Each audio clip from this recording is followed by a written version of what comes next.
রাজু, ওইটা যেন বন্ধ না করে, পুলিশকে একজনকে পাঠান, একজনকে ওইখানে একটু দেন, ওটা যেন বন্ধ না করে। আসসালামু আলাইকুম। আচ্ছা, ভালো আছেন? মেয়াদোত্তীর্ণ ওষুধ বিক্রি করেন? ফিজিশিয়ান স্যাম্পল বিক্রি করেন?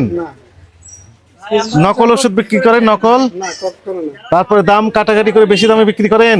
এগুলো করেন না? আচ্ছা, তা আমরা একটু দেখি তাহলে। আলো দেন, যত আলো আছে সবগুলো দেন। লাইট। কতদিন হয়েছে আপনার এই ফার্মেসির বয়স? ফার্মেসি বয়স 1 বছর হয়েছে, তাহলে মেয়াদোত্তীর্ণ থাকার কথা নয়। কিছু ছিল, এটা আমার সফটওয়্যারে মেইনটেইন করতে, আমি ওগুলো সরাই রাখছি। সরিয়ে ফেলেন, তাহলে তো খুব ভালো। আপনারা দেখা। হ্যাঁ, এ তো বুদ্ধিমান তিনি, যিনি অপরাধ সংগঠিতের আগেই যেন অপরাধ যেন না হয় প্রতিরোধ করেন।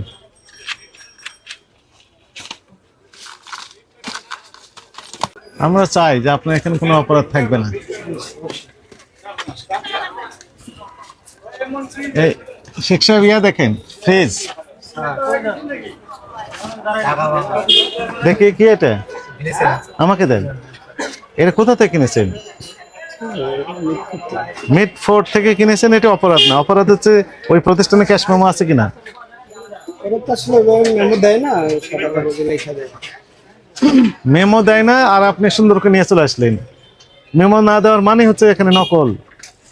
মেমো আছে আমার কাছে, আমি সংরক্ষিত করছি। এই প্রোডাক্টটা কোথা থেকে কিনেছেন? এই গ্লিসারিন পিওর রিপ্যাক। মিডফোর্ড কোথায়? ক্যাশ মেমো বের করেন। হ্যাঁ, ওটা করে নেন, করে তারপরে আসেন।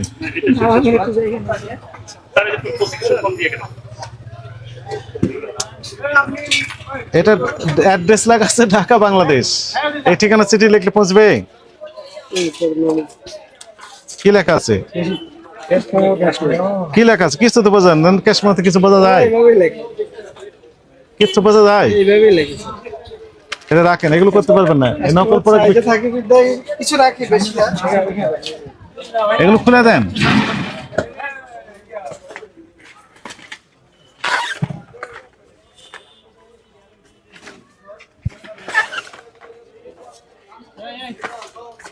মেয়াদ আছে,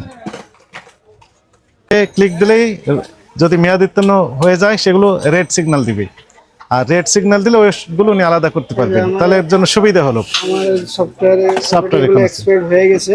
হ্যাঁ, কিছু কিছু এই মাসে হয়েছে, বাট পুরো মাস পরে আমি এটা সরাইতে পারতাম, বাট আমি আগে সরাই ফেলছি। এগুলো সরিয়ে ফেলেছেন? জি, তো আগেও ছিল। এই মাসে 2টা বা 3টা হয়েছিল মনে হয়। হ্যাঁ, আচ্ছা, এখন যেগুলো আছে সেগুলো দেখান তো দেখি, সিগন্যাল দেয় কিনা। মানে আমার যেগুলো রানিং আছে স্টক, ওগুলো তো আপনার ইনভেন্টরি, হ্যাঁ এগুলো মেয়াদ আছে। হ্যাঁ সবই আছে। যেগুলো এক্সপায়ার, ওটা আমি আপনাকে এক্সপায়ারি লিস্ট দেখালাম। ওই এক্সপায়ারি দেখান তো দেখি। এক্সপায়ারি লিস্ট অটোমেটিক্যালি চলে আসছে। যে এক্সপায়ারি লিস্টেই চলে যায় ওগুলো অটোমেটিক্যালি। হ্যাঁ, যেগুলো ছিল আমার, ওটা আমি অলরেডি সরাই ফেলছি আগেই। প্রতি মাসে 1 তারিখে আমি চেক করি। নিজ দিকে আর নেই, নিজ দিকে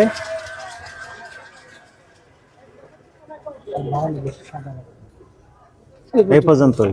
2 পেজ, আরেকটা পেজ আছে। আচ্ছা, যে সরিয়ে ফেলেছেন তার প্রমাণ এখানে দিবে না? না, প্রমাণ আমি আলাদা করে রেখে দিছি। স্যাভলন লিকুইড 56, কই দেখি স্যাভলন আছে নাকি দেখেন তো। এটা ডেট লিখতে হবে, ভুল হয়েছে যার কারণে এই করছি। হ্যাঁ, ডেট লিখতে হয়তো মানে এন্ট্রি করতে হবে, ডেটটা ভুল হয়েছে। নাহলে স্যাভলন লিকুইড এক্সপায়ার থাকা না। দেখেন তো।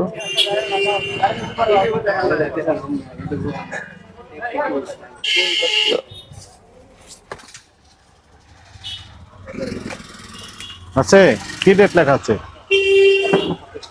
27 পর্যন্ত রানিং পড়ে গেছে, এক্সপায়ার হওয়ার কথা না। কথা নয়, মানে ভুলবশত অনেক সময় ডেটটা লিখতে মিস্টেক হয়ে যায়।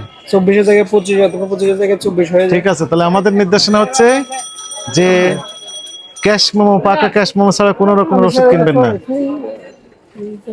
দ্বিতীয় প্রিন্ট করে দিই ক্যাশ মেমো। ওষুধপত্র মিটফোর্ড থেকে নিয়ে আসেন। এরকম কি কি ওষুধ নিয়ে আসেন? ওষুধ নিয়ে আয় না, মিটফুট থেকে কিছু আইটেম, তুলা, মানে সার্জিক্যাল কিছু আইটেম, ওগুলো যা মিটফুট ছাড়া কোনো উপায় নেই। হ্যাঁ, আর এগুলো ওষুধ দাম সেরকম পাকা ক্যাশ মেমো রাখতে হবে। যে ক্যাশ মেমো দেখালেন এটা অ্যাকসেপ্টেবল নয়। হ্যাঁ, এগুলো কোম্পানির মেমো, হ্যাঁ, থেকে নিয়ে সরাসরি। ঠিক আছে, চলেন, থ্যাংক ইউ। Thank you. তাহলে আমরা আসলেই যে জরিমানা হয় এই কথাটা কি ঠিক বলেন?